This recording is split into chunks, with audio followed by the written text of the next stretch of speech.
ಎಚ್ಚರಿಕೆ ಪ್ರೋತ್ಸಾಹದ ದೈವಿಕ ಮಾತುಗಳನ್ನು ಪೂರ್ವರು ತಿಳಿಸಿದರೆ ಈ ಸಮಯದಲ್ಲಿ ದೇವರವರಿಗೆ ಬಾಯಿಯಾಗಿದ್ದು ತಿಳಿಸಿರ್ತಕ್ಕಂಥ ವಿಷಯಗಳನ್ನು ನೆನೆಸಿಕೊಂಡು ಈ ಸಮಯದಲ್ಲಿ ನಾವು ಮುಂದೆ ಪ್ರಾರ್ಥನೆಗೆ ಸಾಗೋಣ. ಹಾಲೆಲೂಯ, ಸ್ತೋತ್ರ ಸ್ವಾಮಿ ಕರ್ತನೆ, ಹಾಲೆಲೂಯ. ನಿನ್ನ ವಾಕ್ಯವು ನನಗೆ ಆಹಾರವು, ದೇಹಕ್ಕೆಲ್ಲ ಔಷಧವು. ನಿನ್ನ ವಾಕ್ಯವು ನನಗೆ ಆಹಾರವು, ಶರೀರಕ್ಕೆಲ್ಲ ಆರೋಗ್ಯವು. ಹಗಲು ഇരുಳಲ್ಲೂ ಏಸಯ್ಯ ನಿನ್ನ ವಾಕ್ಯ ಧ್ಯಾನಿಸುವೆ. ಯೇಸು ರಾಜ ಹಗಲು ഇരുಳಲ್ಲೂ ಏಸಯ್ಯ ನಿನ್ನ ವಾಕ್ಯ ಧ್ಯಾನಿಸುವೆ. ಉಸಿರಾದ ಉಸಿರಾದ ಉಸಿರಾದ ಯೇಸು ನನ್ನ ಉಸಿರಾದ ಉಸಿರಾದ ಉಸಿರಾದ ಯೇಸು ನನ್ನ ಉಸಿರಾದ ಯೇಸು ನನ್ನ ಉಸಿರಲ್ಲಿ ಬೆರೆತೆ. ನನ್ನ ಉಸಿರೇ ನಾನಿನ್ನ ಸ್ತುತಿತೆ, ನನ್ನುಸಿರೇ ನಾನಿನ್ನ ಸ್ತುತಿಪೆ, ನನ್ನುಸಿರೇ ನಾನಿನ್ನ ಸ್ತುತಿಪೆ. ಸ್ತೋತ್ರಕರ್ತನೆ, ಪರಿಶುದ್ಧನಾದ ದೇವರೇ, ಪರಲೋಕದ ತಂದೆಯೇ, ನಿಮಗೆ ಸ್ತೋತ್ರಗಳಪ್ಪ. ನೀನು ಜೀವ ಸ್ವರೂಪನಾದಂಥ ದೇವರೆಂಬುದಾಗಿ, ಮಾತನಾಡುವ ದೇವರೆಂಬುದಾಗಿ, ನಿನ್ನ ಸನ್ಮಾರ್ಗದಲ್ಲಿ ನಮ್ಮನ್ನು ನಡೆಸುವ ದೇವರೆಂಬುದಾಗಿ, ನಿನ್ನ ವಾಕ್ಯ ಕನ್ನಡಿಯಾಗಿ ನಾವು ಯಾವ ರೀತಿಯಾಗಿ ಈ ಲೋಕದಲ್ಲಿ ಇರಬೇಕಂತೇಳಿ ತೋರಿಸುವಂಥದ್ದಾಗಿದೆ ಎಂಬುದಾಗಿ, ನಿನ್ನ ವಾಕ್ಯ ಬೀಜವಾಗಿ ನಾವು ಫಲ ಕೊಡುವಂಥ ಮಕ್ಕಳಾಗಿ ಇರಬೇಕೆಂಬುದಾಗಿ ನೀನು ಬಯಸಿದ್ದಿ ಎಂಬುದಾಗಿ, ನಿನ್ನ ವಾಕ್ಯ ತುಂತುರು ಹನಿಗಳೋಪಾದಿಯಲ್ಲಿ ನಮ್ಮನ್ನು ಬೆಳೆಯಿಸುವಂಥದ್ದಾಗಿದೆ ಎಂಬುದಾಗಿ, ನಿನ್ನ ವಾಕ್ಯ ಸ್ವಾಮಿ ಅದು ಸುತ್ತಿಗೆ ಚಮಟಿಗೆಯೋಪಾದಿಯಲ್ಲಿ ನಮ್ಮಲ್ಲಿರ್ತಕ್ಕಂಥ ಕಸವನ್ನು, ಬೇಡವಾದಂಥ ಸಂಗತಿಗಳನ್ನು ತೆಗೆದು ಹಾಕುತ್ತೆ ಎಂಬುದಾಗಿ, ನಿನ್ನ ವಾಕ್ಯ ಸ್ವಾಮಿ ನಮಗೆ ದೀಪವಾಗಿ ಬೆಳಕಾಗಿ ಇದ್ದು ನಮ್ಮನ್ನು ಒಳ್ಳೆಯ ದಾರಿಯಲ್ಲಿ ನಡೆಸುತ್ತೆ ಎಂಬುದಾಗಿ ಕರ್ತನೇ, ನಿನ್ನ ವಾಕ್ಯದಲ್ಲಿ ಭರಿಸಿದ್ದಕ್ಕಾಗಿ ಸ್ತೋತ್ರಗಳಪ್ಪ. ಮುಂದಿರ್ತಕ್ಕಂಥ ಎಲ್ಲ ಸಮಯಗಳಿಗೆಯನ್ನು ಸ್ವಾಮಿ ನಿನ್ನ ಕರಗಳಲ್ಲಿ ಒಪ್ಪಿಸಿಕೊಡ್ತಾ ಇದ್ದೇವೆ. ದೇವರ ಬೇಕಾದಂಥ ಆತ್ಮಿಕ ಆಹಾರ ನನಗೂ ನಮ್ಮೆಲ್ಲರಿಗೂ ನೀವು ತಾನೇ ಉಣಬಡಿಸಿ ನಿನ್ನಲ್ಲಿಯೇ ಸ್ಥಿರವಾಗಿ ನಿಲ್ಲುವ ಹಾಗೆ, ನಿನ್ನಲ್ಲಿಯೇ ಸಂಪೂರ್ಣವಾಗಿ ನಿರೀಕ್ಷೆ ಉಳ್ಳವರಾಗಿ, ನಿನ್ನಲ್ಲಿಯೇ ಕೊನೆಯ ಉಸಿರು ಇರೋವರೆಗೂ ಜೀವಿಸುವವರಾಗಿ ಇರುವಂತೆ ನಮ್ಮೆಲ್ಲರನ್ನ ಅಣಿಗೊಳಿಸಿ ಸಿದ್ಧಪಡಿಸಿ, ನಿನ್ನ ಬರುವಿಕೆಯಲ್ಲಿ ಎತ್ತಲ್ಪಡುವ ಸಭೆಯಲ್ಲಿ ನಾವೆಲ್ಲರೂ ಕೂಡ ಇರುವ ಹಾಗೆ ಈ ಲೋಕದಲ್ಲಿ ಅರ್ಹತೆಯುಳ್ಳ ಭಕ್ತಿಯನ್ನು ಮಾಡಲಿಕ್ಕಾಗುವಂತೆ ಸಹಾಯ ಮಾಡಿ ನಡೆಸಬೇಕೆಂಬುದಾಗಿ ಅತಿ ಬೇಗನೆ ಬರಲಿರುವ ಯೇಸು ಕ್ರಿಸ್ತನ ನಾಮದಲ್ಲಿ ಪ್ರಾರ್ಥಿಸಿ ಅರ್ಪಿಸಬೇಡುವಂದಿದ್ದೇವೆ ಪರಮ ತಂದೆಯೇ. Amen, amen, amen. ಹಲ್ಲೆಲೂಯ. ಸಮಯದಲ್ಲಿ ನಾವೆಲ್ಲರೂ ಕೂಡ ಸರಿಯಾದ ರೀತಿಯಲ್ಲಿ ಕೂತ್ಕೊಳ್ಳೋಣ. ಹಲ್ಲೆಲೂಯ. Praise the Lord. ದಾವೀದನು ಒಂದು ಕಡೆಗೆ ಒಂದು ಮಾತು ಹೇಳ್ತಾನೆ, ನೀತಿವಂತನು ನನ್ನನ್ನು ಒಡೆಯಲಿ, ನನಗೆ ಮಾತುಗಳನ್ನು ಮಾತಾಡಲಿ, ಅದು ನನ್ನನ್ನು ಬೈಲಿ, ಅದು ನನಗೆ ಆಶೀರ್ವಾದ ಎಂಬುದಾಗಿ. ಹಲ್ಲೆಲೂಯ. Praise the Lord. ಅದಕ್ಕಾಗಿ ಪ್ರಿಯರೇ, ದೇವರ ವಾಕ್ಯ ಸಂಪೂರ್ಣವಾಗಿ ಗ್ರಹಿಸಿಕೊಂಡು ಜೀವಿಸುವವರಾಗಿ ಇರಬೇಕು. ಹಲ್ಲೆಲೂಯ. ಓಕೆ, ನನ್ನ ಒಡೆಯನು, ರಕ್ಷಕನು, ವಿಮೋಚಕನು, ಅತಿ ಬೇಗನೆ ಬರಲಿರುವ ಮೊದಲಿಂಗನಾಗಿರುವಂಥ ಯೇಸು ಕ್ರಿಸ್ತನ ನಾಮದಲ್ಲಿ ಕೂಡಿ ಬಂದಿರತಕ್ಕಂಥವರೆಲ್ಲರಿಗೂ ಕೂಡ ವಂದನೆಗಳನ್ನು ಸಲ್ಲಿಸ್ತಾ ಇದ್ದೇನೆ. ದೇವರು ನಿಮ್ಮನ್ನು ಆಶೀರ್ವಾದ ಮಾಡಲಿ. ಈ ಸಮಯದಲ್ಲಿ ನಮ್ಮ ಬಲಗೈನ ಮೇಲೆ ಕೆತ್ತೋಣ, ಈ ವಾಕ್ಯವನ್ನು ಅರಿಕೆ ಮಾಡೋಣ. ಯೆಹೋವನು ಒಳ್ಳೆಯವನು, ಆತನ ಕೃಪೆಯು ಶಾಶ್ವತವಾಗಿರುವುದು. ಯೆಹೋವನು ಒಳ್ಳೆಯವನು, ಆತನ ಕೃಪೆಯು ಶಾಶ್ವತವಾಗಿರುವುದು. ಯೆಹೋವನು ಒಳ್ಳೆಯವನು, ಆತನ ಕೃಪೆಯು ಶಾಶ್ವತವಾಗಿರುವುದು. ಆಮೇನ್, ಆಮೇನ್, ಆಮೇನ್. ಹಲ್ಲೆಲೂಯ. ಓದುವಾರ ಅಲ್ಲದೆ ಆ ಕಡೆ ವಾರ ನಾವು ಒಂದು ಸಂದೇಶವನ್ನು ಧ್ಯಾನ ಮಾಡ್ತಾ ಬಂದಿದೆ. ಏನಾಗಿತ್ತು ರೀ ವಾಕ್ಯ? ಯಾರಾದರೂ ತಿಳಿಸ್ತೀರಾ? ದಾವೀದನ ಸಮೀಪದಲ್ಲಿರ್ತಕ್ಕಂಥ ರಣವೀರರು ಅವರು ನಡೆಸಿರುವಂತಹ ಶೂರ ಕೃತ್ಯಗಳ ಕುರಿತಾಗಿ ನಾವು ಧ್ಯಾನಿಸುತ್ತಾ ಬಂದವರಾಗಿ ಇದ್ದೀವಿ ಪ್ರಿಯರೇ. ದೇವರಿಗೋಸ್ಕರವಾಗಿ ಸನ್ನದ್ಧರಾಗುವ ಸೈನಿಕರಾಗಿ ನಾವು ಜೀವಿಸಬೇಕು ಎಂಬುವಂಥ ಒಂದು ವಿಷಯವನ್ನ, ಸಂಗತಿಯನ್ನು ನಾವು ನೋಡಿದಂಥವರಾಗಿದ್ದೇವೆ. ಆವತ್ತಿನ ದಿವಸ ನಾವು 2 ವಿಷಯಗಳನ್ನು ನಾವು ನೋಡಿದ್ವಿ. ಮೊದಲನೇದಾಗಿ, ಅರಸನಾಗಿರ್ತಕ್ಕಂಥ ದಾವೀದನಿಗೋಸ್ಕರ ಆ 3 ಪರಾಕ್ರಮಶಾಲಿಗಳು ಏನು ಮಾಡಿದ್ರಂದ್ರೆ ಎದ್ದರು ಎಂಬುದಾಗಿ. ಹಲ್ಲೆಲೂಯಾ. ಅವರು ಏನು ಮಾಡಿದ್ರಂತೆ? ಎದ್ದರು. ಆಮೇಲೆ ಅವ್ರು ಏನು ಮಾಡಿದ್ರಂತೆ? ನಿಂತುಕೊಂಡರು ಎಂಬುದಾಗಿ. ಮೊದಲನೇದಾಗಿ ಅವ್ರು ಏನು ಮಾಡಿದ್ರಿ? ಎದ್ದರು. ಯಾಕೆ ಎದ್ದರು ಎಂಬುದಾಗಿ, ನಾವು ಯಾಕೆ ಎದ್ದೇಳಬೇಕು ಎಂಬುದಾಗಿ ನಾವು ಧ್ಯಾನ ಮಾಡಿದ್ವಿ. ಮೊದಲನೇದಾಗಿ ಯಾವ ವಿಷಯಕ್ಕೋಸ್ಕರವಾಗಿ ನಾವು ಎದ್ದೇಳಬೇಕ್ರಿ? ರಕ್ಷಣೆಯ ಸಲುವಾಗಿ. ಪ್ರತಿಯೊಬ್ಬ ಮನುಷ್ಯನಿಗೂ ಕೂಡ ರಕ್ಷಣೆ ಎನ್ನುವಂಥದ್ದು ಬಹಳ ಮುಖ್ಯ. ಪ್ರತಿಯೊಬ್ಬ ಮನುಷ್ಯನು ಮೋಕ್ಷವನ್ನು ಪಡೆಯಬೇಕಾದರೆ ರಕ್ಷಣೆಯನ್ನ ಯೇಸು ಕ್ರಿಸ್ತನ ನಾಮದಲ್ಲಿ ಈ ಲೋಕದಲ್ಲಿ ಹೊಂದಿಕೊಳ್ಳಲೇಬೇಕು. ಬೇರೆ ಅನ್ಯ ಮಾರ್ಗ ಯಾವುದಿಲ್ಲ, ಪರ್ಯಾಯ ಮಾರ್ಗ ಯಾವುದು ಕೂಡ ಈ ಲೋಕದಲ್ಲಿ ಇಲ್ಲ ಪ್ರಿಯರೇ. ಎರಡನೆಯದಾಗಿ ನಾವು ನೋಡಿದ್ದೇವೆ, ಪ್ರಾರ್ಥನೆಗೋಸ್ಕರವಾಗಿ ನಾವು ಎದ್ದೇಳಬೇಕು. ರಕ್ಷಣೆ ಹೊಂದಿದ ಮೇಲೆ ನೀನು ದೇವರಲ್ಲಿ ಅನ್ಯೋನ್ಯ ಸಂಬಂಧವಾಗಿ ಉಳ್ಳವನಾಗಿ ನೀನು ಇರಬೇಕಂದ್ರೆ ಪ್ರಾರ್ಥನೆಯ ಜೀವಿತ ನಿನ್ನದಾಗಿರ್ಬೇಕು. ಲೆಮೆಂಟೇಷನ್ಸ್ ಚಾಪ್ಟರ್ 2:9 ನಾವು ನೋಡ್ತಾ ಇದ್ದೇವೆ. ಪ್ರಲಾಪಗಳಲ್ಲಿ ಯೆರೆಮೀಯನು ಹೇಳ್ತಾ ಇದ್ದಾನೆ, ನಾನು ಪ್ರಾರ್ಥನೆಗೋಸ್ಕರವಾಗಿ ಎದ್ದೆನು ಎಂಬುದಾಗಿ. ಹಲ್ಲೆಲೂಯಾ.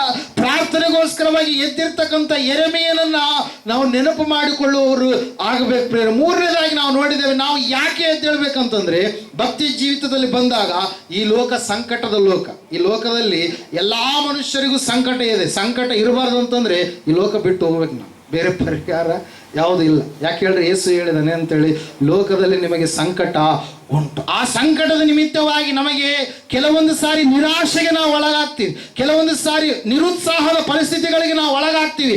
ಅಂತಹ ಸಮಯದಲ್ಲಿ ನಾವು ಅದರಲ್ಲಿಯೇ ಇರಬಾರ್ದು. ಆ ನಿರಾಶೆಯಲ್ಲಿ ಇದ್ರೆ ಚಿಂತೆ ಮಾಡಿ ಮಾಡಿ ಮಾಡಿ ಆ ಚಿಂತೆ ನಮ್ಮನ್ನ ಎಲ್ಲಿಗೆ ಸೇರಿಸುತ್ತೆ? ಅದು ಚಿತೆಗೆ ಸೇರಿಸುತ್ತೆ. ಅಂದ್ರೆ ಎಲ್ಲಿಗೆ? ಸಮಾಧಿಗೆ ಸೇರಿಸುತ್ತೆ. ಹಲ್ಲೆಲೂಯಾ. ಚಿಂತೆ ಮಾಡಬೇಡ್ರಿ. ಯೇಸು ಸ್ವಾಮಿ ಎಷ್ಟು ಸಾರಿ ಹೇಳಿದ್ದಾರೆ ಏನಂತೇಳಿ? ಚಿಂತೆ ಮಾಡಿ ಮಾಡಿ 1 ಮೊಳ ಉದ್ದ ಬೆಳೆಯುವುದು ನಿಮ್ಮಲ್ಲಿ ಯಾರಿಂದ ಆದೀತು? ಹಲ್ಲೆಲೂಯಾ. ಚಿಂತಿಸಬೇಡ್ರಿ. ದೇವರ ಮೇಲೆ ನಿರೀಕ್ಷೆ ಇಟ್ಟು ದೇವರನ್ನ ನೀವು ಆತುಕೊಂಡು ನೀವು ಜೀವಿಸುವವರಾಗಿರಿ. ನಿರಾಶೆಯಲ್ಲಿ ಇರಬೇಡ್ರಿ. ಅಬ್ರಹಾಮನ ನಿರಾಶೆಯಲ್ಲಿರ್ತಕ್ಕಂಥ ಅಬ್ರಹಾಮನನ್ನ ದೇವರು ಏನ್ ಮಾಡಿದ್ರಿ? ನಿರಾಶೆಯನ್ನ ನೀಗಿಸಿ ವಾಗ್ದಾನವನ್ನು ನೆರವೇರಿಸಿ ವಾಗ್ದಾನ ಪುತ್ರ ಇಸಾಕನನ್ನ ದೇವರು ಏನ್ ಮಾಡಿದ್ರಿ? ಆ ಅಬ್ರಹಾಮನಿಗೆ ದಯಪಾಲಿಸಿ. ಎಲಿಯನು ನಿರಾಶೆಯಲ್ಲಿದ್ದ, ನಿರುತ್ಸಾಹದ ಸ್ಥಿತಿಯಲ್ಲಿದ್ದ, ಮರದ ಕೆಳಗಡೆ ಮರಣವನ್ನ ಅಪೇಕ್ಷೆ ಪಡ್ತಾ ಇರುವಂತ ಸಮಯದಲ್ಲಿ ದೇವರು ವಾಕ್ಯ ಹೇಳ್ತಾ, ಸತ್ಯವೇದ ಹೇಳ್ತಾ ಇದೆ, ದೂತನನ್ನ ಕಳುಹಿಸಿ ಏನ್ ಮಾಡಿದ್ರು? 2 ಸಾರಿ ಊಟ ಮಾಡಿಸಿದ್ರು. ಒಳ್ಳೆ ಊಟ. ಎಲಿಯನ ಜೀವಿತ ಅದ್ಭುತಗಳ ಜೀವಿತ. ಹಲ್ಲೆಲೂಯಾ. ಎಲಿಯನನ್ನು ಎಷ್ಟು ಹುಡುಕಿದ್ರು ಕೂಡ ಎಲಿಯನು ಸಿಗಲಾರದ ಹಾಗೆ ದೇವರ ಸಮೀಪದಲ್ಲಿರ್ತಕ್ಕಂಥ ವ್ಯಕ್ತಿಗಳಿಗೆ ರಕ್ಷಣೆ ಎನ್ನುವಂಥದ್ದು ಯಾವ ರೀತಿಯಾಗಿರುತ್ತೆ ಎಂಬುದಾಗಿ ಎಲಿಯನ ಜೀವಿತದಿಂದ ನಾವು ಕಲಿತುಕೊಳ್ಬೋದು ಪ್ರಿಯರೇ. ಎಲಿಯನು ಏನಂತ ಹೇಳ್ತೀವಿ? ಗಟ್ಸ್ ಇರ್ತಕ್ಕಂಥ ವ್ಯಕ್ತಿ. ಅರಸನ ಅರಮನೆಗೆ ಹೋಗಿ ದೇವರ ಕುರಿತಾಗಿ ಹೇಳಿ 3 ವರ್ಷ 6 ತಿಂಗಳುಗಳ ಕಾಲ ನಾನು ಸೂಚಿಸುವವರೆಗೆ ಮಳೆ ಬರೋದಿಲ್ಲ ಅಂತೇಳಿ ಬರಗಾಲವನ್ನ ನಿರ್ಧರಿಸಿದ. ಮತ್ತೆ ಬರಗಾಲವನ್ನ ನೀಗಿಸುವುದಕ್ಕಾಗಿ, ಮಳೆ ಬರುವುದಕ್ಕಾಗಿ ಸುಗ್ಗಿಯ ಕಾಲ ಬರಲಿ ಅಂತೇಳಿ ಪ್ರಾರ್ಥನೆಯನ್ನು ಕೂಡ ಮಾಡಿದ ಪ್ರಿಯರೇ. ಹಲ್ಲೆಲೂಯಾ. ಅದಕ್ಕಾಗಿ ನಾವು ನೋಡ್ತಾ ಇದ್ದೇವೆ, ಎಲಿಯನು ನಿರಾಶೆಯಲ್ಲಿದ್ದಾನೆ. ಎಷ್ಟೋ ಅದ್ಭುತಗಳನ್ನು ಮಾಡಿದಂತ ಎಲಿಯ ಮರಣವನ್ನ ಕೇಳ್ತಾ ಇದ್ದಾನೆ. ನಾನು ನನ್ನ ಪೂರ್ವಿಕರಿಗಿಂತ ನೀತಿವಂತನೇನಲ್ಲ, ನನ್ನನ್ನು ತೆಗೆದುಕೊಂಡು ಬಿಡು, ನನಗೆ ಸಾವು ಬರಲಿ ಎಂಬುದಾಗಿ ಕೇಳಿದಾಗ ಅವಾಗ ದೇವ್ರು ಏನ್ ಮಾಡ್ತಾ ಇದ್ದಾನ್ರಿ? ನೀನು ಊಟ ಮಾಡು, ನಾನು ನಿನಗೆ ಮುಂದೆ ಆಗಬೇಕಾದ ಸಂಗತಿಗಳನ್ನು ತಿಳಿಸ್ತೀನಿ ಅಂತ ಹೇಳಿ ದೇವರು ಅನೇಕ ಅನುಭವಗಳ ಮೂಲಕವಾಗಿ ಆತನನ್ನು ನಡೆಸಿದಾಗ ಮರಣವನ್ನ ರುಚಿ ನೋಡಲಾರದ ಹಾಗೆ ತನ್ನ ಬಳಿಗೆ ತಾನು ಮತ್ತೆ ಅಗ್ನಿಮಯವಾದಂಥ ರಥರಥಾಶ್ವಗಳನ್ನು ಕಳುಹಿಸಿ ಏನ್ ಮಾಡಿದಂತೆ ದೇವರು ಆತನನ್ನ ಪರಲೋಕಕ್ಕೆ ಕರೆದುಕೊಂಡು ಹೋದ ಪ್ರೇರೆ. ಹಲ್ಲೆಲೂಯಾ. ಅದೇ ನಮ್ಮ ಕ್ರಿಸ್ತಿಯ ಒಂದು ನಿರೀಕ್ಷೆಯಾಗಿದೆ ಪ್ರೇರೆ. ಮತ್ತೆ ನಾವು ನೋಡಿದಂಥವರಾಗಿದ್ದೇವೆ, ಸೋಮಾರಿತನದಿಂದ ನಾವು ಹೇಳಬೇಕು. ಸೋಮಾರಿತನ ನಮ್ಮಲ್ಲಿ ಎಷ್ಟು ಮಾತ್ರಕ್ಕೂ ಕೂಡ ಇರಬಾರ್ದು. ಸೇವೆ ವಿಷಯದಲ್ಲಾಗಿರಲಿ, ಕುಟುಂಬದ ವಿಷಯದಲ್ಲಾಗಿರಲಿ, ನಾವು ಮಾಡುವಂಥ ಕೆಲಸ ಕಾರ್ಯಗಳ ವಿಷಯದಲ್ಲಾಗಿರಲಿ, ಎಲ್ಲರ ವಿಷಯದಲ್ಲಿ ನಾವು ಯೇಸು ಸ್ವಾಮಿಯವರು ನೋಡುವಾಗ ಆತನು ಮುಂಜಾನೆ ಸೇವೆಗೋಸ್ಕರ ಹೋದರೆ ರಾತ್ರಿ ಎಲ್ಲ ಪ್ರಾರ್ಥನೆಯನ್ನ ಮಾಡ್ತಾ ಇದ್ದ. ಹಲ್ಲೆಲೂಯಾ. ಆತನ ಒಂದು ಪ್ರಾಣದ ಒಂದು ಆತ್ಮದ ಒಂದು ಆವೇದನೆ ಒಂದೇ. ಏನು ಹೇಳ್ರಿ? ಒಂದು ಆತ್ಮ ಕೂಡ ನಶಿಸಿ ಹೋಗಬಾರ್ದು. ಒಂದು ಆತ್ಮ ಕೂಡ ನಶಿಸಿ ಹೋಗಬಾರ್ದು. ಯಾಕೆ ಹೇಳ್ರಿ? ಆತ್ಮದ ಬೆಲೆಯನ್ನ ಕಟ್ಟೋದಕ್ಕೆ ಸಾಧ್ಯ ಇಲ್ಲ. ಈ ಒಂದು ಲೋಕವನ್ನೆಲ್ಲ ಒಂದು ತಕ್ಕಡಿಯಲ್ಲಿ ಹಾಕಿದರೆ ಒಂದು ಆತ್ಮ, ಅದೇ ಅದರ ಬೆಲೆನೇ ಜಾಸ್ತಿ. ಲೋಕದ ಬೆಲೆ ಬೆಂಗಳೂರಲ್ಲಿ ಸೈಟ್ ಎಷ್ಟಿರುತ್ತೆ? 70 ಲಕ್ಷನೋ 80 ಲಕ್ಷನೋ, ಕೋಟಿ ಗಟ್ಟಲೆ ಇರುತ್ತೆ. Hallelujah, praise Lord. ಭೂಮಿ ಬೆಲೆ ಹೆಂಗಿರುತ್ತೆ ನೀವು ಆಲೋಚನೆ ಮಾಡಿ. ಈ ಲೋಕದ ಬೆಲೆಯನ್ನು ಆಲೋಚನೆ ಮಾಡಿರಿ. ಅದಕ್ಕಿಂತಲೂ ಹೆಚ್ಚಿನದಾಗಿ ಒಬ್ಬ ವ್ಯಕ್ತಿಯಲ್ಲಿರುವಂಥ ದೇವರು ಕೊಟ್ಟಿರ್ತಕ್ಕಂಥ ಆತ್ಮ ದೀಪದ ಬೆಲೆ ಅದಕ್ಕಿಂತಲೂ ಹೆಚ್ಚು. ಅದಕ್ಕಾಗಿ ದೇವರ ಒಂದು ಆವೇದನೆ, ಆತ್ಮದ ಆವೇದನೆ ಏನೇನ್ರಿ, ಒಂದು ಆತ್ಮ ಕೂಡ ನಶಿಸಿ ಹೋಗಬಾರ್ದು. ಎಲ್ಲರೂ ಆತನನ್ನು ತಿಳಿದುಕೊಂಡು ಆತನನ್ನು ಗ್ರಹಿಸಿಕೊಂಡು ಜೀವಿಸಬೇಕು. ಆಗ ನಾವು ಸಂಪೂರ್ಣವಾಗಿ ದೇವರ ಮಕ್ಕಳಾಗಿ ಜೀವಿಸೋದಕ್ಕೆ ಸಾಧ್ಯ ಆಗುತ್ತೆ. ಅದರ ಸಲುವಾಗಿ ಸೋಮಾರಿತನದ ಆತ್ಮ ನಮ್ಮಲ್ಲಿ ಇರಬಾರ್ದು. ದೇವರು ಹೇಳಿದಾನೆ 7ನೇ ಅಧ್ಯಾಯದಲ್ಲಿ ಯೋಬನ ಪುಸ್ತಕದಲ್ಲಿ ಏನಂತೇಳಿ, ನಾನು ನಿಮಗೆ ದುಡಿಯುವ ವಾಯಿದೆಯನ್ನು ನೇಮಕ ಮಾಡಿದಾನೆ. ದೇವರು ಯಾವುದನ್ನು ಮಾಡಿದಾನೆ? ದುಡಿಯೋರಿಗೆ ಕಷ್ಟ ಇರುತ್ತಾ, ಸುಖ ಇರುತ್ತೆ? ದುಡಿಯೋರಿಗೆ ಕಷ್ಟ ಇರುತ್ತಾ, ಸುಖ ಇರುತ್ತಾ? ಕಷ್ಟನೇ ಇರುತ್ತೆ. ಇದು ಕಷ್ಟದ ಲೋಕ. ಕಷ್ಟದಲ್ಲಿ ನಾವು ಇರಬೇಕು. ಸುಖವನ್ನು ಹೊಂದಿಕೊಳ್ಳಬೇಕಂತಂದ್ರೆ ಖಂಡಿತವಾಗಿ ದೇವರ ಆಶ್ರಯದಲ್ಲಿ ನಾವು ಜೀವಿಸುವವರಾಗಿ ಇರಬೇಕು ಪ್ರಿಯರೇ. ಮತ್ತೆ ನಾವು ನೋಡಿದಂಥವರಾಗಿದ್ದೇವೆ. ಸ್ವಾಮಿ ಕರಿತಾ ಇದ್ದಾರೆ. ಯಾರನ್ನ ಕರೆದರಂತೆ? ಲೇವಿಯನನ್ನ. ಯಾವುದಕ್ಕೋಸ್ಕರವಾಗಿ? ಸೇವೆಗೋಸ್ಕರವಾಗಿ. ಲೇವಿಯನೇ, ನನ್ನನ್ನು ನೀನು ಹಿಂಬಾಲಿಸು ಎಂಬುದಾಗಿ ಕರೆದಾಗ ಆತನು ತನ್ನ ಕೆಲಸವನ್ನು ಬದಿಗೊತ್ತಿ ಸಂಪೂರ್ಣವಾಗಿ ಯೇಸುವನ್ನು ಹಿಂಬಾಲಿಸಿದ. ಹಲ್ಲೆಲೂಯಾ. ಒಂದು ಸಾರಿ ಆಲೋಚನೆ ಮಾಡ್ರಿ. ಆತನು ತನ್ನ ಕುಟುಂಬಕ್ಕೋಸ್ಕರವಾಗಿ ಮಾಡಬೇಕಾದಂಥ ಕಾರ್ಯಗಳೆಲ್ಲವನ್ನ ಈ ತಿಂಗಳು, ಈ ವರ್ಷದಲ್ಲಿ ಇಷ್ಟು ಪ್ಲಾನ್ಸ್ಗಳನ್ನು ಹಾಕ್ಕೊಂಡು ಈ ರೀತಿಯಾಗಿ ನಾನು ಹೋಗಬೇಕು, ಈ ರೀತಿಯಾಗಿ ಇರಬೇಕು, ಈಗ ನನ್ನ ಬಳಿಯಲ್ಲಿ ಇಷ್ಟು ದುಡ್ಡು ಇದೆ, ಇದನ್ನು ನಾನು ಈ ರೀತಿಯಾಗಿ ಖರ್ಚು ಮಾಡಬೇಕು, ಈ ರೀತಿಯಾಗಿ ಸಂಪಾದಿಸಬೇಕು, ಏನೆಲ್ಲ ಆಲೋಚನೆಗಳು ಆತನಲ್ಲಿ ಇರುವಾಗ ಒಂದೇ ಮಾತು, ಸ್ವಾಮಿಯನ್ನು ಕರೆದಾಗ ನಾವು ನೋಡ್ತಾ ಇದ್ದೇವೆ ಪ್ರಿಯರೇ. ಸ್ವಾಮಿ ಆತನನ್ನು ಕರೆದಾಗ ಎಲ್ಲವನ್ನ ಬಿಟ್ಟು ಸ್ವಾಮಿಯನ್ನು ಹಿಂಬಾಲಿಸಿದ. ಹಲ್ಲೆಲೂಯಾ. ಇವತ್ತು ನಾವು ಆ ರೀತಿಯಾಗಿದ್ದೀವ? ಹಲ್ಲೆಲೂಯಾ. ನಮ್ಮ ಕೆಲಸಗಳ ಹಲ್ಲೆಲೂಯಾ, ಸ್ವಕಾರ್ಯನೂ ಆಗಬೇಕು, ಸ್ವಾಮಿ ಕಾರ್ಯ ಕೂಡ ಆಗಬೇಕು. ಎರಡನ್ನೂ ಮಾಡುವಂಥವರಾಗಿರ್ತೀವಿ. ಹಲ್ಲೆಲೂಯಾ. ಸ್ವಂತ ಕಾರ್ಯಗಳನ್ನು ಹೆಚ್ಚಾಗಿ ನಾವು ಮಾಡುವಂಥವರಾಗಿರ್ತೀವಿ. ಅದರ ಸಲ ಒಂದ್ಸಾರಿ ತಿಮೋಥೆಯನ ಕುರಿತಾಗಿ ಪೌಲನು ಹೇಳ್ತಾ ಇದ್ದಾನೆ, ಎಲ್ಲರಲ್ಲಿಯೂ ಕ್ರಿಸ್ತನ ಮನಸ್ಸು ಎಲ್ಲವಲ್ಲ. ತಿಮೋಥೆಯನಾದರೂ ಆ ರೀತಿಯಾಗಲ್ಲ. ಅವನು ಸ್ವಾಮಿಯನ್ನೇ ಹೆಚ್ಚಾಗಿ ಇಷ್ಟಪಟ್ಟು ಜೀವಿಸುವವನು, ಕ್ರಿಸ್ತನ ಅನುಸಾರವಾಗಿ ನಡೆಯುವಂಥ ವ್ಯಕ್ತಿ ಎಂಬುದಾಗಿ ಪ್ರಿಯರೇ. Hallelujah, praise Lord. ಮೊದಲನೇದಾಗಿ ನಾವು ಯಾಕೆ ಎದ್ದು ನಿಂತ್ಕೊಳ್ಬೇಕಂತೇಳಿ ನೋಡಿದ್ವಿ. ಎರಡನೇದಾಗಿ ನಾವು ನೋಡಿದ್ವಿ ಏನಂತೇಳಿ, ನಾವು ನಿಂತುಕೊಂಡಾಗ ನಾವು ಯಾವ ವಿಷಯಗಳಿಗೋಸ್ಕರವಾಗಿ ನಿಂತುಕೊಂಡವರಾಗಿದ್ದೇವೆ ಎಂಬುದಾಗಿ, ನಿಂತುಕೊಂಡಂಥ ಸಮಯದಲ್ಲಿ ನಮಗೆ ಕೊಡುವಂಥ ದೇವರ ಆಶೀರ್ವಾದ ಏನೆಂಬುದಾಗಿ ನೋಡಿದಂಥವರಾಗಿದ್ದೇವೆ. ಮೊದಲನೇದಾಗಿ ಏನ್ರಿ, ನಮ್ಮ ಆತ್ಮಕ್ಕೆ ವಿಶ್ರಾಂತಿ ಸಿಗುತ್ತೆ. ಏನು ಸಿಗುತ್ತೆ? ನಮಗೆ ವಿಶ್ರಾಂತಿ ಸಿಗುತ್ತೆ. ನಿಂತುಕೊಂಡಾಗ ದೇವರು ನಮ್ಮ ಸಂಗಡ ಮಾತಾಡ್ತಾನೆ. ಎಲ್ಲರ ಸಂಗಡ ದೇವರು ಮಾತಾಡಲ್ಲ. ಯಾರು ಆತನ ಸನ್ನಿಧಾನದಲ್ಲಿ ನಿಂತುಕೊಂಡಿರ್ತಾರೋ ಅವರ ಸಂಗಡ ದೇವರು ಏನು ಮಾಡ್ತಾರೆ? ಮಾತಾಡ್ತಾರೆ. ಮತ್ತೆ ನಾವು ನೋಡಿದಂಥವರಾಗಿದ್ದೇವೆ, ದೇವರ ಕಾರ್ಯಗಳನ್ನು ನಾವು ಹೊಂದಿಕೊಳ್ಳೋದಕ್ಕೆ ಸಾಧ್ಯ ಆಗುತ್ತೆ. ಮೊದಲನೇ ಅರಸುಗಳ ಪುಸ್ತಕ 18ನೇ ಅಧ್ಯಾಯ 15ನೆಯ ವಚನದ ಪ್ರಕಾರವಾಗಿ ಪ್ರೇರ. ಮತ್ತೆ ನಾವು ಯೆಹೋಶುವನ ಪುಸ್ತಕ 3:17 ಪ್ರಕಾರವಾಗಿ ನಾವು ನೋಡಿದ್ದೇವೆ, ನಿಂತುಕೊಂಡಾಗ ಯೋರ್ದಾನ್ ಹೊಳೆ ತಾನು ದಾರಿಯನ್ನ ಮಾಡಿಕೊಡ್ತು. ಒಣ ನೆಲದಲ್ಲಿ ಅವ್ರು ಏನಾದ್ರಂತೆ ಹೊರಟು ಹೋದ್ರು ಪ್ರೇರೆ. ಹಲ್ಲೆಲೂಯಾ. ಎರಡು ವಿಷಯಗಳನ್ನು ನಾವು ಹೋದವಾರಂತೆ ಆ ಕಡೆ ನೋಡಿದ್ವಿ. ಈ ಸಮಯದಲ್ಲಿ ಮೂರನೇ ವಿಷಯ, ಆ ಸೈನಿಕರು ಮಾಡಿರ್ತಕ್ಕಂಥ ಒಂದು ಘನವಾಗಿರುವಂಥ ಕಾರ್ಯಪ್ರಿಯರೇ. ಹಲ್ಲೆಲೂಯಾ. ಮೂರನೆಯದಾಗಿ 2ನೇ ಸಮುವೇಲನ ಪುಸ್ತಕ 23ನೇ ಅಧ್ಯಾಯ 16ನೇ ವಚನ ಓದ್ತೀರಾ ಯಾರಾದರೂ?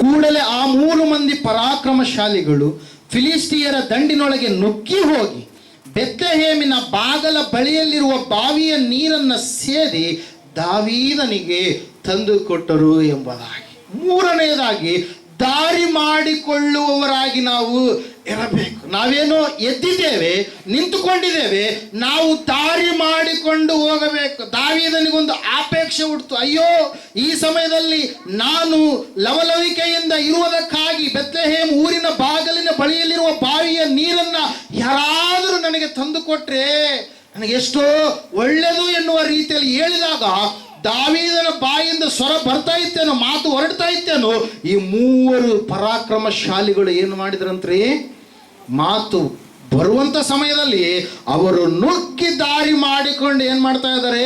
ಹೊರಡ್ತಾ ಇದ್ದಾರೆ ಪ್ರಿಯ. ಎಲ್ಲಿಗೆ ಹೋಗ್ತಾ ಇದ್ದಾರೆ? ಅರಸನ ಅಪ್ಪಣೆಯನ್ನ ನೆರವೇರಿಸುವುದಕ್ಕಾಗಿ ಹೋಗ್ತಾ ಇದ್ದಾರೆ. ನಿನ್ನ ಅರಸ ಯಾರಾಗಿದ್ದಾರೆ? ಯೇಸು ಕ್ರಿಸ್ತನಾಗಿದ್ದಾನೆ. ಆ ಯೇಸು ಕ್ರಿಸ್ತನ ಒಂದು ದಾಹ ಏನಾಗಿದೆ ನಿಮಗೆ ಗೊತ್ತಿಲ್ವಾ? ಏನಾಗಿದೆ ರೀ?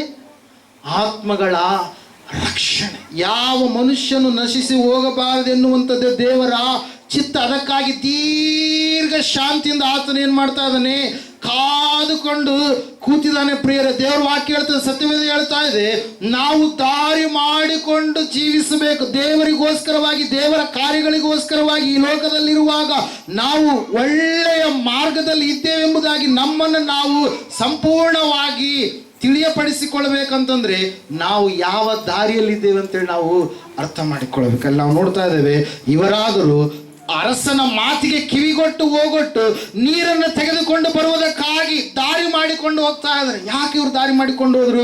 ಅಲ್ಲಿ ಮೇಲೆ ವಚನ ಸಂದರ್ಭವನ್ನು ನಾವು ನೋಡುವಾಗ ಆ ಸಮಯದಲ್ಲಿ ಏನಾಗಿದೆ ಎಂಬುದಾಗಿ ನಾವು ನೋಡುವಾಗ ಪ್ರಿಯರೇ, ವಾಕ್ಯ ಹೇಳ್ತದೆ ಏನಂತೇಳಿ, ಫಿಲಿಸ್ಟಿಯರು ಮುತ್ತಿಗೆ ಹಾಕಿದ್ದಾರೆ. ಯೆರೂಸಲೇಮ್, ಬೆತ್ಲೆಹೇಮ್ ಆ ಒಂದು ಪ್ರಾಂತದಲ್ಲೆಲ್ಲ ಫಿಲಿಸ್ಟಿಯರ ಒಂದು ಅವರ ಕಪಿಮುಷ್ಟಿಯಲ್ಲಿ ಆ ಒಂದು ಪ್ರದೇಶ ಎನ್ನುವಂಥದ್ದು ಇದೆ ಪ್ರಿಯರೇ. ಅವರೆಲ್ಲರೂ ಪಾಳೆಯ ಕಾಯ್ತಾ ಇದ್ದಾರೆ. ಅಂತಹ ಸಮಯದಲ್ಲಿ ಹೋಗಿ ನೀರು ತೆಗೆದುಕೊಂಡು ಬರುವಂಥದ್ದು ಸುಲಭದ ಕಾರ್ಯ ಅಲ್ಲ. ಹಲ್ಲೆಲೂಯಾ.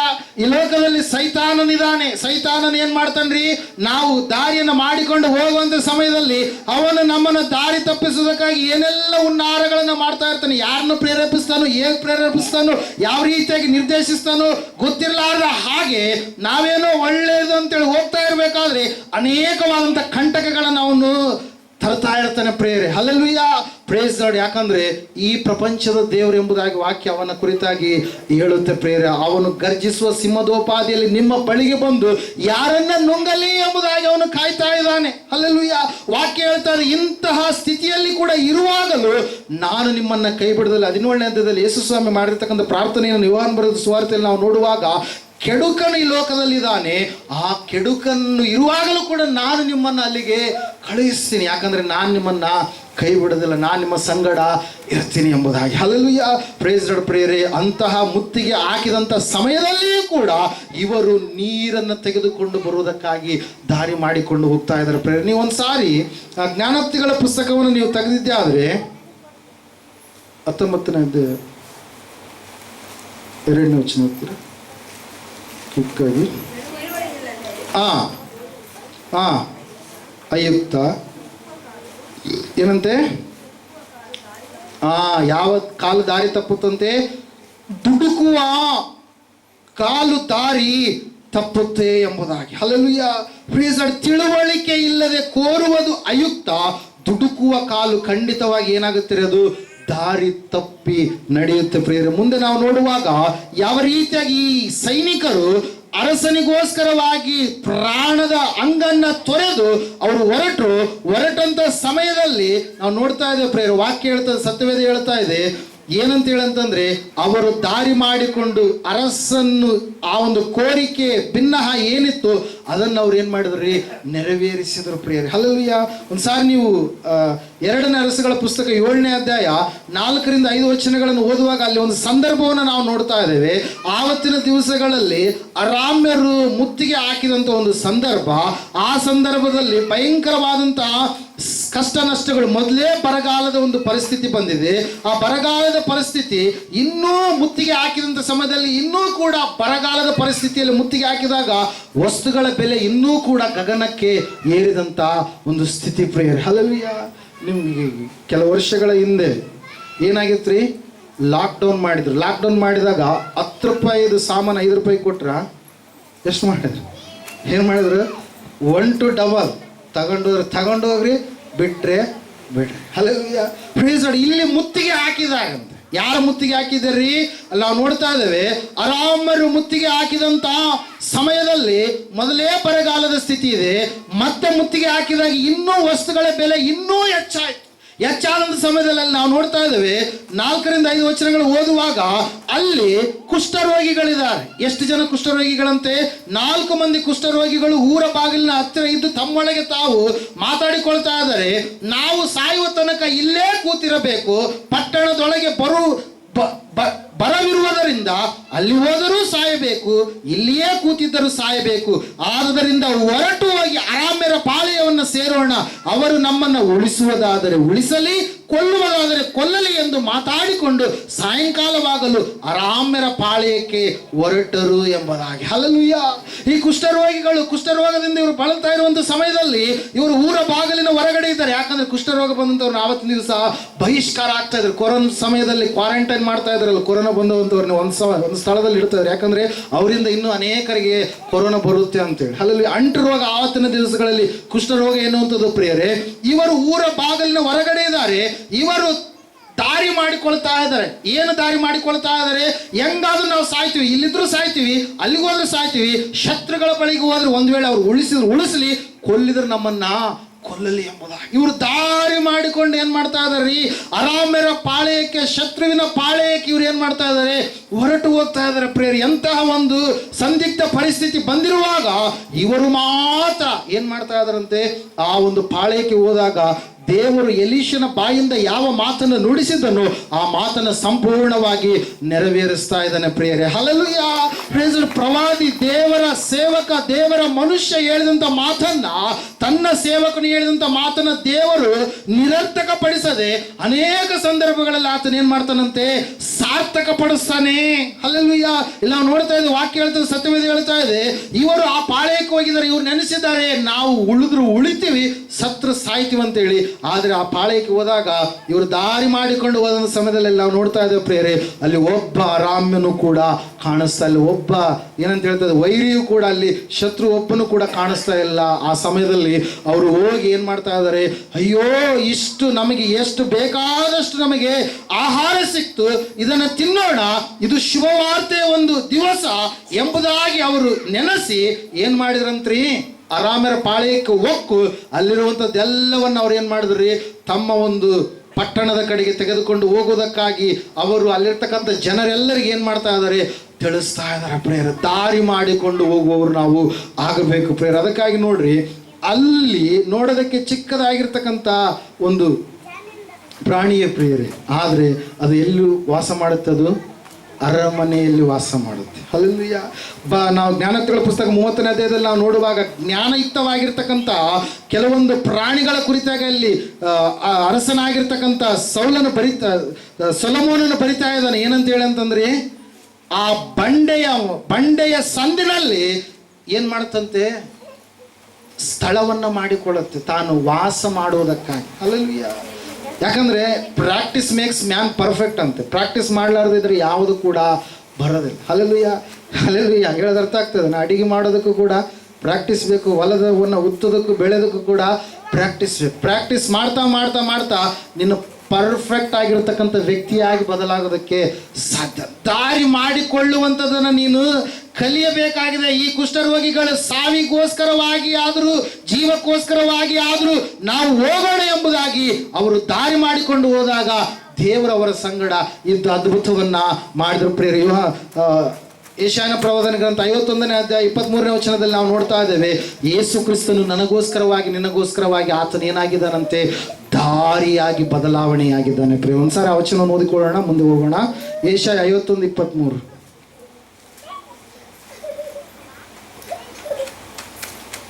ನಿನ್ನನ್ನು ಬಾಧಿಸುವರ ಕೈಗೆ ಅದನ್ನು ಕೊಡುವೆನು, ಅವರು ನಿನಗೆ ನೀನು ಬಿದ್ದುಕೋ, ನಿನ್ನನ್ನು ತುಳಿಯುತ್ತಾ ಹೋಗುವ ಎಂದು ಹೇಳಲು ನೀನು ಹಾದು ಹೋಗುವ ಅವರಿಗೆ ನಿನ್ನ ಬೆನ್ನನ್ನು ನೆಲವನ್ನಾಗಿಯೂ ಬೀದಿಯ ಮಣ್ಣನ್ನಾಗಿಯೂ ಮಾಡಿಕೊಂಡಿಯಲ್ಲ. ಹಲ್ಲೆಲೂಯಾ. Praise Lord. ನೋಡ್ರಿ, ದೇವರು ನಮಗಾಗಿ ದಾರಿಯಾದ, ದೇವರು ನಮಗೋಸ್ಕರವಾಗಿ ತನ್ನ ದೇಹವನ್ನು ಸಂಪೂರ್ಣವಾಗಿ ಆತನು ದಾರಿ ಎರೆದ ಪ್ರಿಯರೇ. ಹಲ್ಲೆಲೂಯಾ. ಪ್ರೈಸ್. ಇದನ್ನು ಕೇಳು, ನಿನ್ನ ಕರ್ತನು ತನ್ನ ಜನರ ಪಕ್ಷವಾಗಿ ವಾದ್ಯವಾಡುವ ನಿನ್ನ ದೇವರು ಆದ ಯೆಹೋವನು ಹೀಗೆನ್ನುತ್ತಾನೆ, ಇಗೋ ಭ್ರಮಣಗೊಳಿಸುವ ಪಾನದ ಪಾತ್ರೆಯನ್ನು, ಅಂದರೆ ನನ್ನ ರೋಜು ತುಂಬಿದ ಬಟ್ಟಲನ್ನು ನಿನ್ನ ಕೈಯೊಳಗಿಂದ ತೆಗೆದು ಹಾಕುವನು, ಅದನ್ನು ನೀನು ಇನ್ನೂ ಕುಡಿಯೇ, ನಿನ್ನನ್ನು ಬಾಧಿಸುವ ಕೈಗೆ ಅದನ್ನು ಕೊಡುವೆನು. ಆಮೆನ್. ಹಲ್ಲೆಲೂಯಾ. Praise Lord. ಅಲ್ಲಿ ನಾವು ನೋಡ್ತಾ ಇದ್ದೇವೆ ದಾರಿಯಾದ ದೇವರು ಏನಂತ ಹೇಳಿ, ಆತನನ್ನ ತುಳಿಯೋದಕ್ಕೋಸ್ಕರವಾಗಿ ತನ್ನನ್ನು ತಾನು ಆತನೇನು ಮಾಡಿದ, ನಮಗೋಸ್ಕರವಾಗಿ ದಾರಿ ಮಾಡಿಕೊಂಡ ಪ್ರೇರ. ಅದರ ಸಲುವಾಗಿ ನಮಗೋಸ್ಕರವಾಗಿ ಆತನು ಬಾಗಿಲಾದ, ನಮಗೋಸ್ಕರವಾಗಿ ಆತನು ಮೋಕ್ಷದ ಒಂದು ದ್ವಾರವನ್ನು ಆತ ತೆರೆದ. ನಾವು ನೋಡ್ತಾ ಇದ್ದೇವೆ ಯೋಹಾನ ಬರೆದ ಸುವಾರ್ತೆ 10ನೇ ಅಧ್ಯಾಯ 7ನೇ ವಚನದಲ್ಲಿ, ನಾನೇ ಬಾಗಿಲು ಆಗಿದ್ದೇನೆ ಎಂಬುದಾಗಿ ಆತ ಹೇಳಿದ. ಆ ಬಾಗಿಲು ಮಾಡುವುದಕ್ಕೋಸ್ಕರವಾಗಿ ಆತನು ಎಷ್ಟೆಲ್ಲ ಪ್ರಯಾಸಪಟ್ಟ, ಏನೆಲ್ಲ ಶಿಕ್ಷೆಯನ್ನ ಆತ ಅನುಭವಿಸಿದ. 53ನೇ ಅಧ್ಯಾಯ ಯೆಶಾಯನ ಪ್ರವಾದನೆ ಗ್ರಂಥವನ್ನು ಓದುವಾಗ ಆತನು ಅನುಭವಿಸಿರ್ತಕ್ಕಂಥ ಒಂದು ಕಷ್ಟಗಳು, ನೋವುಗಳು ಭೂಮಿಯ ಮೇಲೆ ಯಾವ ಮನುಷ್ಯನು ಕೂಡ ಅನುಭವಿಸೋದಕ್ಕೆ ಸಾಧ್ಯ ಇಲ್ಲ ಪ್ರಿಯರು. ಅಂತಹ ಭಯಂಕರವಾದಂಥ ಸ್ಥಿತಿಯಲ್ಲಿ ಆತನು ನಮಗೋಸ್ಕರವಾಗಿ ದಾರಿಯಾಗಿ ಆತ ಮಾರ್ಪಟ್ಟ ಪ್ರಿಯರು. ಅದಕ್ಕಾಗಿ ವಾಕ್ಯದಲ್ಲಿ ನಾವು ನೋಡ್ತಾ ಇದ್ದೇವೆ, ಸತ್ಯವೇದ ಹೇಳ್ತಾ ಇದೆ ಸ್ಪಷ್ಟವಾಗಿ, ಇವತ್ತು ನಾವು ದಾರಿ ಮಾಡಿಕೊಂಡು ಮುಂದೆ ಹೋಗುವವರಾಗಿ ಇರಬೇಕಾಗಿದೆ. ಯೋಹಾನ ಬರೆದ ಸುವಾರ್ತೆ 10ನೇ ಅಧ್ಯಾಯ 7ನೇ ವಚನದಲ್ಲಿ ನಾವು ನೋಡ್ತಾ ಇದ್ದೇವೆ ಪ್ರಿಯರೇ, ವಾಕ್ಯ ಈ ರೀತಿಯಾಗಿ ಹೇಳ್ತಾ ಇದೆ, ಓದ್ಕೊಂಡು. ಆದ ಕಾರಣ ಯೇಸು ನಿಮಗೆ ನಿಜ ನಿಜವಾಗಿ ಹೇಳುತ್ತೇನೆ, ನಾನೇ ಬಾಗಲಾಗಿ ಇದ್ದೇನೆ ಎಂಬುದಾಗಿ. ಹಲ್ಲೆಲೂಯಾ. ಅದೇ 14ನೇ ಅಧ್ಯಾಯ 6ನೇ ವಚನದಲ್ಲಿ ನಾವು ನೋಡ್ತಾ ಇದ್ದೀವಿ, ಯೋಹಾನ ಬರೆದ ಸುವಾರ್ತೆಯಲ್ಲಿ, ನಾನೇ ಮಾರ್ಗವು ಸತ್ಯವು ಜೀವವು ಆಗಿದ್ದೇನೆ ಎಂಬುದಾಗಿ. ಆತನೇ ನಮ್ಮೆಲ್ಲರಿಗೋಸ್ಕರವಾಗಿ ಮಾರ್ಗವಾದ, ಬಾಗಿಲಾದ, ಸತ್ಯವಾದ, ಜೀವವಾದ ಪ್ರೇರ. ಅದಕ್ಕಾಗಿ ಆತನು ಭಯಂಕರವಾದಂಥ ಕ್ರೂರ ಹಿಂಸೆಗೆ ಆತನು ಜಜ್ಜಲ್ಪಟ್ಟ ಪ್ರೇರೆ. ಅದಕ್ಕಾಗಿ ಇವತ್ತಿನ ದಿವಸ ನಾವು ನೋಡ್ತಾ ಇದ್ದೇವೆ, ಆತನು ನಮಗಾಗಿ ದಾರಿಯಾಗಿದ್ದಾನೆ, ಬಾಗಿಲಾಗಿದ್ದಾನೆ.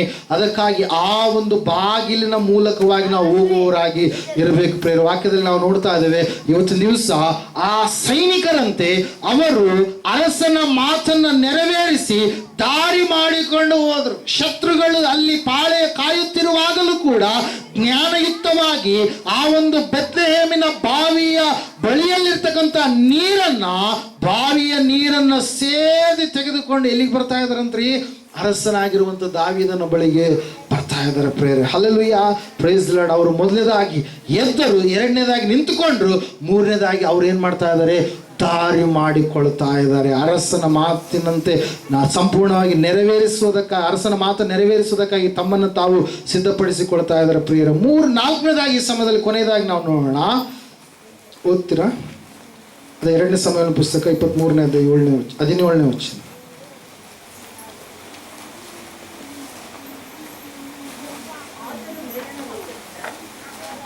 ಎರಡನೇ ಸಮಯ 23ನೇ ಅಧ್ಯಾಯ 17ನೇ ವಚನ. ಯೆಹೋವನೇ, ಈ ನೀರನ್ನ ಕುಡಿಯುವುದು ನನಗೆ ದೂರವಾಗಿರಲಿ, ಇದು ಜೀವದ ಆಶೆ ತೊರೆದವರ ರಕ್ತ, ಇದನ್ನ ಕುಡಿಯುವುದೇ ಇಲ್ಲ ಎಂದು ಹೇಳಿ ಅದನ್ನ ಯೆಹೋವನ ಮುಂದೆ ಒಯ್ದನು. ಆ 3 ಮಂದಿಯ ಪರಾಕ್ರಮವು ಇದೇ ಎಂಬುದಾಗಿ. Hallelujah, praise Lord. ಇಲ್ಲಿ ಒಂದು ಮಾತನ್ನ ದಾವೀದನು ಹೇಳ್ತಾ ಇದ್ದಾನೆ, ಏನಂತ ಹೇಳಿ, ಇದು ಜೀವದ ಹಂಗನ್ನ ತೊರೆದವರ ರಕ್ತ, ಜೀವದ ಆಶೆಯನ್ನ ತೊರೆದವರ ರಕ್ತ ಎಂಬುದಾಗಿ. ಮೊದಲನೇದಾಗಿ ಎದ್ರು, ಎರಡನೇದಾಗಿ ನಿಂತುಕೊಂಡ್ರು, ಮೂರನೇದಾಗಿ ದಾರಿ ಮಾಡಿಕೊಂಡು ತಮ್ಮ ಪ್ರಾಣದ ಹಂಗನ್ನ ತೊರೆದು ಪ್ರಾಣವನ್ನ ಬಿಟ್ಟಂತ ಸ್ಥಿತಿಯಲ್ಲಿ ಉಳ್ಳವರಾಗಿ ಹೋಗಿ ಆ ನೀರನ್ನು ತೆಗೆದುಕೊಂಡು ಏನ್ ಮಾಡ್ತಾ ಇದ್ದಾರೆ, ಬರ್ತಾ ಇದ್ದಾರೆ ಪ್ರೇರ್. Hallelujah, praise. ಇವರ ಪರಾಕ್ರಮ ಎಷ್ಟು ಮಟ್ಟಿಗಿತ್ತಂತಂದ್ರೆ, ದಾವೀದನು ಹೇಳಿದಂಥ ಒಂದು ಮಾತನ್ನು ಕೂಡ ಅವರು ತಿರಸ್ಕಾರ ಮಾಡಲಿಲ್ಲ. ಪ್ರತಿಯೊಂದು ಮಾತುಗಳನ್ನು ಚಾಚು ತಪ್ಪದೆ ಅವರು ನೆರವೇರಿಸ್ತಾ ಇದ್ದಾರೆ ಪ್ರೇರ. ಸೈನಿಕರು ಹಾಗೆ ಅವರು ಹೋಗುವಾಗ ಶತ್ರುಗಳನ್ನು ಸೆರೆಬೆಳೆದು ಅವರು ಜಯೋತ್ಸವದೊಡನೆ ಏನ್ ಮಾಡ್ತಾ ಇದ್ರು, ಅರಸನ ಬಳಿಗೆ ಬರ್ತಾ ಇದ್ರು ಪ್ರೇರ. ನಾವು ನೋಡ್ತಾ ಇದ್ದೇವೆ. 4ನೇದಾಗಿ ಅವರು ತಮ್ಮ ಪ್ರಾಣದ ಹಂಗನ್ನು ತೊರೆಯುವ ಮಸ್ಟ್ರಿಗೂ ಕೂಡ ಅವ್ರು ಏನಾದ್ರಂತೆ ಹೊರಟರು, ಮಾತಿಗೆ ಬೆಲೆಯನ್ನ ಕೊಟ್ಟರು ಪ್ರೇರೆ. ನಾವು ನೋಡ್ತಾ ಇದ್ದೇವೆ ಪ್ರೇರೆ, ಸತ್ಯವೇದದಲ್ಲಿ ಅನೇಕವಾಗಿರ್ತಕ್ಕಂಥ ವ್ಯಕ್ತಿತ್ವಗಳನ್ನು ನಾವು ನೋಡುವಾಗ, ಯೇಸು ಸ್ವಾಮಿಯವರು ಮರಣ ಹೊಂದಿದಂಥ ಸಮಯದಲ್ಲಿ ಆತನ ದೇಹವನ್ನ ಸಮಾಧಿ ಕಾರ್ಯಕ್ರಮ ಮಾಡುವಂಥ ಸಮಯದಲ್ಲಿ ಅರಿಮತಾಯದ ಯೋಸೇಫನು ಎನ್ನುವಂಥ ವ್ಯಕ್ತಿ, ಮಾರ್ಕನ ಬರೆದ ಸುವಾರ್ತೆ 15ನೇ ಅಧ್ಯಾಯ 43ನೇ ವಚನದಲ್ಲಿ ನಾವು ನೋಡುವಾಗ, ಆ ಒಂದು ಗಳಿಗೆಯಲ್ಲಿ ಸಮಯದಲ್ಲಿ ಆತನು ಯಾರ ಬಳಿಗೆ ಹೋಗ್ತಾ ಇದ್ದಾನಂತ್ರಿ? ಯಾರ ಬಳಿಗೆ ರೀ? ಒಂದ್ಸರಿ ಓದ್ರಿ. ಮಾರ್ಕನ ಬರೆದ ಸುವಾರ್ತೆ 15ನೇ ಅಧ್ಯಾಯ 43ನೇ ವಚನ. ಈಗಿರಲ್ಲ, ಅರಿಮಥಾಯದ ಯೋಸೇಫನೆಂಬುವನು ಬಂದು ಧೈರ್ಯದಿಂದ ಪಿಲಾತನ ಬಳಿಗೆ ಹೋಗಿ ಯೇಸುವಿನ ದೇಹವನ್ನು ತನಗೆ ಕೊಡಿಸಬೇಕೆಂದು ಬೇಡಿಕೊಂಡನು. ಇವನು ಹಿರಿ ಸಭೆಯವರಲ್ಲಿ ಘನವಂತನು, ದೇವರ ರಾಜ್ಯವನ್ನು ಎದುರು ನೋಡುತ್ತಿದ್ದವನು ಎಂಬುದಾಗಿ ವಾಕ್ಯ ನಮಗೆ ಸ್ಪಷ್ಟವಾಗಿ ಹೇಳ್ತಾ ಇದೆ ಪ್ರೇರೆ. ಹಲ್ಲೆಲೂಯಾ. ಆ ಒಂದು ಸಮಯದಲ್ಲಿ ಯೇಸು ಸ್ವಾಮಿಯ ಸಂಗಡ ಸಾವಿರ ಜನರು ಇರ್ತಾ ಇದ್ರು. ಯಾವಾಗ ಆತನು ಸುವಾರ್ತೆ ಸೇವೆಗೆ ಹೋದ್ರೆ ಒಂದೇ ಸಮಯದಲ್ಲಿ ದೊಡ್ಡದಾಗಿರ್ತಕ್ಕಂಥ ಮೀಟಿಂಗ್ ನಡೀತಾ ಇತ್ತು, ಪ್ರಾರ್ಥನೆಯ ಕೂಟ ಪ್ರಿಯರೇ. ಅಲ್ಲಿ ನಾವು ನೋಡ್ತಾ ಇದ್ದೇವೆ ಪ್ರಿಯರೇ, ಆತನ ಸಮಾಧಿಗೋಸ್ಕರವಾಗಿ ಆ ಸಮಯದಲ್ಲಿ ಆತನ ದೇಹವನ್ನು ಹೋಗುವುದಕ್ಕೋಸ್ಕರ ಬಂದಂಥವ್ರು ಯಾರ್ರೀ? ಆ 1000 ಜನ ಇಲ್ಲ, ಆ 70 ಏನಂತ ಹೇಳ್ತೀವಿ ಶಿಷ್ಯರು ಇಲ್ಲ, 12 ಜನ ಶಿಷ್ಯರು ಇಲ್ಲ, ಯಾರು ತನಗೆ ಇನ್ನರ್ ಸರ್ಕಲ್ ಅಲ್ಲಿ ಇರ್ತಕ್ಕಂಥ 3 ಶಿಷ್ಯರು ಕೂಡ ಇಲ್ಲ. ಯಾರಿದ್ದಾರೆ ಆ ಸಮಯದಲ್ಲಿ? ಅರಿಮತಾಯದ ಯೋಸೇಫ, ಘನವಂತನು, ದೇವರ ರಾಜ್ಯವನ್ನ ಎದುರು ನೋಡುವಂತ ವ್ಯಕ್ತಿ. ಆತನಂತೆ ಏನ್ ಮಾಡ್ತಾ ಇದ್ದಾನಂತ್ರಿ?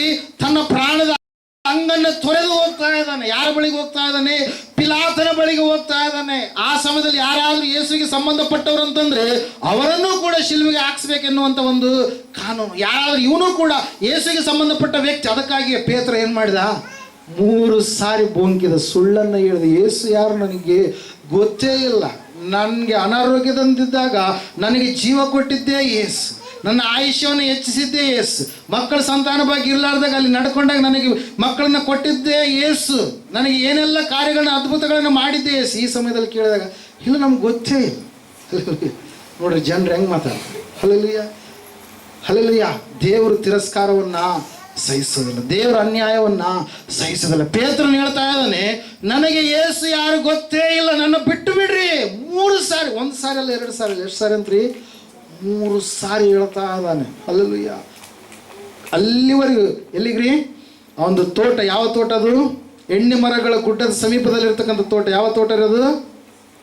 ಇಲ್ಲ, ವಾಕ್ಯ ಹೌದಲ್ಲ. ಅಲ್ಲಿ ಗೆತ್ಸೆಮನೆ ತೋಟ. ಆ ಗೆತ್ಸೆಮನೆ ತೋಟದವರೆಗಿದ್ದಾರೆ. ಆಮೇಲೆ ದೂರದಿಂದ ಅಲ್ಲಿ ಯೇಸು ಸ್ವಾಮಿ ಇದ್ರೆ ಇಲ್ಲಿ ದೂರ ನಿಂತ್ಕೊಂಡು ನೋಡೋದು ಅಷ್ಟೇ, ಅವ್ರಿಗೆ ಸಂಬಂಧಪಟ್ಟರು ನಾವು ಅಲ್ಲ ಅಂತ. ಅಲ್ಲಿ ಅಕ್ಕಪಕ್ಕದಲ್ಲಿ ಇರ್ತಂಥವ್ರು ಕೇಳಿದ್ರೆ ಇಲ್ಲ, ನಂಗೆ ಗೊತ್ತೇ ಇಲ್ಲ ಯೇಸು ಸ್ವಾಮಿ. ಎಷ್ಟು ಸಾರಿ ಹೇಳಿದಾರೆ?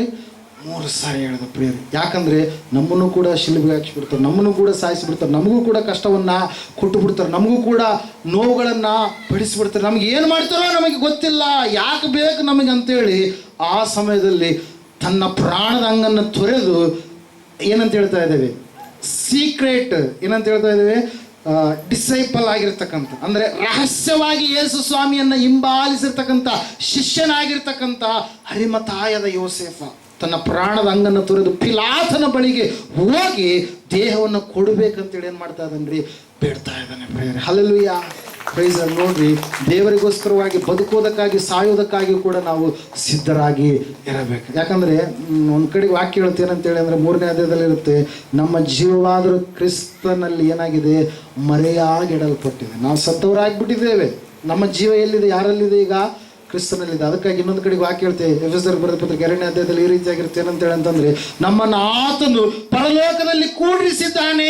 ನಾವು ಪರಲೋಕಕ್ಕೆ ಸಂಬಂಧಪಟ್ಟವರಾಗಿ ಇದ್ದೇವೆ. ಕೊಲಸ್ಸೆ 3ನೇ ಅಧ್ಯಾಯ ಮೊದಲ 2-3 ವಚನಗಳಲ್ಲಿ ನಾವು ನಮ್ಮ ಜೀವ ಕ್ರಿಸ್ತನಲ್ಲಿ ಮರೆಯಾಗಿ ಇದೆ. ಆತನನ್ನು ನಾವು ಎದುರು ನೋಡುವವರಾಗಿ ಇರಬೇಕು ಪ್ರಿಯರಿಲ್ಲ. ಅರಿಮತಾಯದ ಯೋಸೇಫ ಪ್ರಾಣದ ಅಂಗನ್ನು ತೊರೆದು ಪಿಲಾತನ ಬಳಿಗೆ ಹೋಗ್ತಾ ಇದ್ದಾನೆ ಪ್ರಿಯರೇ. ನಾವು ನೋಡ್ತಾ ಇದ್ದೇವೆ, ಆದಿ ಒಂದು ಸಭೆಯ ಸಮಯದಲ್ಲಿ ದೇವರ ಸೇವೆಗೋಸ್ಕರವಾಗಿ ದಂಪತಿಗಳಾಗಿರ್ತಕ್ಕಂಥ ಅಕುಲ ಮತ್ತು ಪ್ರಿಸ್ಕಿಲ್ಲ ಇವರಿಬ್ಬರು ಕೂಡ ಪ್ರಾಣದ ಅಂಗನ್ನು ತೊರೆದು ಏನ್ ಮಾಡಿದ್ರಿ? ಸೇವೆಗೋಸ್ಕರವಾಗಿ ಸಿದ್ಧರಾಗಿ ನಿಂತರು. ಪೌಲನ್ನು ಇವರ ಕುರಿತಾಗಿ ಹೇಳ್ತಾ ಇದ್ದಾನೆ ಏನಂತೇಳಿ ಅಂದ್ರೆ, ರೋಮಾಪುರದಲ್ಲಿ ಬರೆದ ಪತ್ರಿಕೆ ಒಂದ್ಸಾರಿ ನಾವು ಓದಿಕೊಳ್ಳೋಣ. 16ನೇ ಅಧ್ಯಾಯ 3-4 ವಚನಗಳು.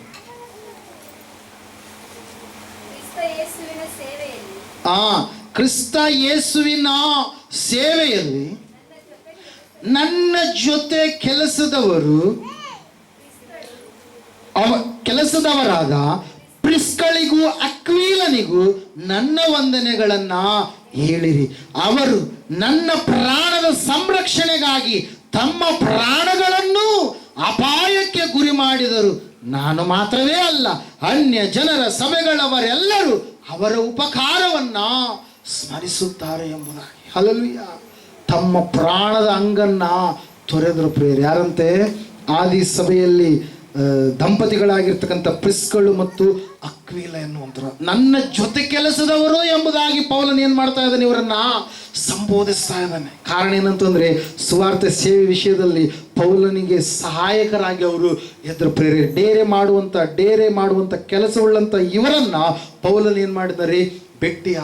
ಭೇಟಿಯಾದಾಗ ಪೌಲನಿಗೆ ಸುವಾರ್ತೆಯ ವಿಷಯಗಳನ್ನ ತಿಳಿಸುವಂತ ಒಂದು ಸಂದರ್ಭ, ಪೌಲನು ಕೂಡ ದೇವರು ನಂಬಿದಂಥ ವ್ಯಕ್ತಿಯಾಗಿದ್ದಾನೆಂಬುದಾಗಿ ಹೇಳಿದಾಗ ಆತನನ್ನು ಸೇರಿಸಿಕೊಂಡು, ದೇವರು ನಿನ್ನ ಪಕ್ಷವಾಗಿದ್ದಾನೆ, ನೀನು ಮುಂದೆ ಹೋಗಿ ಎಂಬುದಾಗಿ ಪ್ರೋತ್ಸಾಹ ಪಡಿಸಿದರು ಪ್ರಿಯರೇ. ಕೆಲವೊಂದು ಸಂದರ್ಭಗಳಲ್ಲಿ ಪ್ರಾಣದ ಅಂಗನ್ನು ತೊರೆದು ಆತನನ್ನು ಸಂರಕ್ಷಿಸಿದರು ಎಂಬುದಾಗಿ ಪೌಲನು ಸಂಪೂರ್ಣವಾಗಿ ತಾನೇ ಸಾಕ್ಷಿಯನ್ನ ಕೊಡ್ತಾ ಇದ್ದಾನೆ ಪ್ರಿಯರೇ. ನನ್ನ ಜೊತೆ ಕೆಲಸದವರು ಎಂಬುದಾಗಿ ಅವರ ಕುರಿತಾಗಿ ಹೇಳಬೇಕಾದ್ರೆ ನೋಡ್ರಿ, ಎಂತಹ ತ್ಯಾಗವನ್ನು ಅವರು ಮಾಡಿರಬೇಡ. ಇವತ್ತು ನಾವು ಏನಾಗಿದ್ದೇವೆ? ದೇವರಿಗೋಸ್ಕರವಾಗಿ ಪ್ರಾಣದ ಅಂಗನ್ನು ತೊರೆದು ಜೀವಿಸುವವರಾಗಿ ನಾವು ಇದೇವ. ಇಲ್ಲ, ಬೇಕು, ಯಾವಾಗಲೂ ಸುಖನೇ ಬೇಕು, ಯಾವಾಗಲೂ ಆರೋಗ್ಯನೇ ಬೇಕು, ಯಾವಾಗಲೂ ಆಶೀರ್ವಾದನೇ ಬೇಕು, ಯಾವಾಗಲೂ ಕೂಡ ಎಲ್ಲ ಒಳ್ಳೆಯದೇ ಆಗಬೇಕು.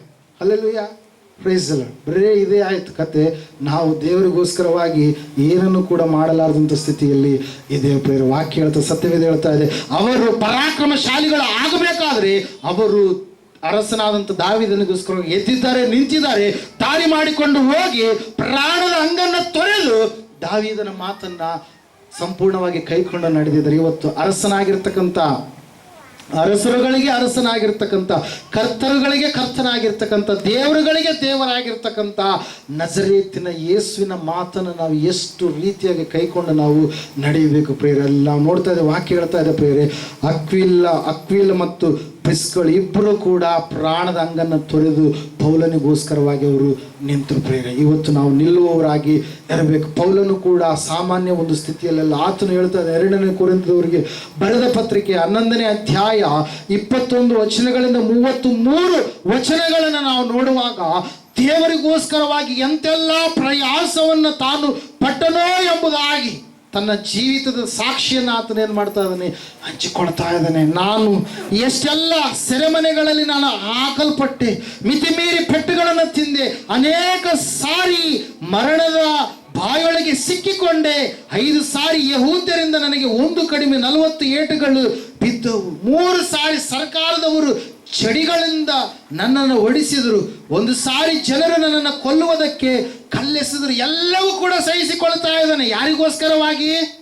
ದೇವರಿಗೋಸ್ಕರವಾಗಿ. ಆ ಎಲ್ಲ ಅವಮಾನಗಳನ್ನು ಸಹಿಸಿಕೊಳ್ತಾ ಇದ್ದಾನೆ, ಆ ಎಲ್ಲ ನಿಂದನೆಗಳನ್ನು ಸಹಿಸಿಕೊಳ್ತಾ ಇದ್ದಾನೆ, ಆ ಎಲ್ಲ ಘೋರವಾಗಿರ್ತಕ್ಕಂಥ ಶ್ರಮೆಗಳನ್ನು ಸಹಿಸಿಕೊಳ್ತಾ ಇದ್ದಾನೆ, ಆ ಎಲ್ಲ ತನ್ನಗೆ ಬಂದಿರತಕ್ಕಂಥ ಎಲ್ಲ ಉಪದ್ರವ, ಉಪಟಳ, ತೊಂದರೆ, ತಾಪತ್ರೆ, ಕಷ್ಟ, ಕಾರ್ಪಣ್ಯ ಎಲ್ಲವನ್ನ ಸ್ವೀಕರಿಸಿ ಆತನು ದೇವರಿಗೋಸ್ಕರವಾಗಿ ಪಾನಾರ್ಪಣವಾಗಿ ನಾನು ಜೀವಿಸಬೇಕಂತೇಳಿ ತನ್ನನ್ನು ತಾನು ಸನ್ನದ್ಧಪಡಿಸಿಕೊಳ್ತಾ ಇದ್ದಾನೆ ಪ್ರೇರಿ. ವಾಕ್ಯದಲ್ಲಿ ನಾವು ನೋಡ್ತಾ ಇದ್ದೇವೆ, ಪೌಲನು ದೇವರಿಗಾಗಿ ನಾನು ಉರಿತಾ ಇದ್ದೇನೆ, ಇನ್ನೂ ನಾನು ಉರಿಯುತ್ತಲೇ ಇರಬೇಕಂತೇಳಿ ಆಸೆ ಪಟ್ಟಂಥ ವ್ಯಕ್ತಿಯಾಗಿ ಬದಲಾವಣೆಯಾದ ಪ್ರೇರ. ಅದಕ್ಕಾಗಿ ನೋಡ್ತಾ ಇದ್ದ ಮುಂದೆ ಆತನನ್ನು ಶಿಲುಬೆಗೆ ಹಾಕಿಸಿ ಆತನನ್ನು ಏನು ಮಾಡಿದ್ರಿ?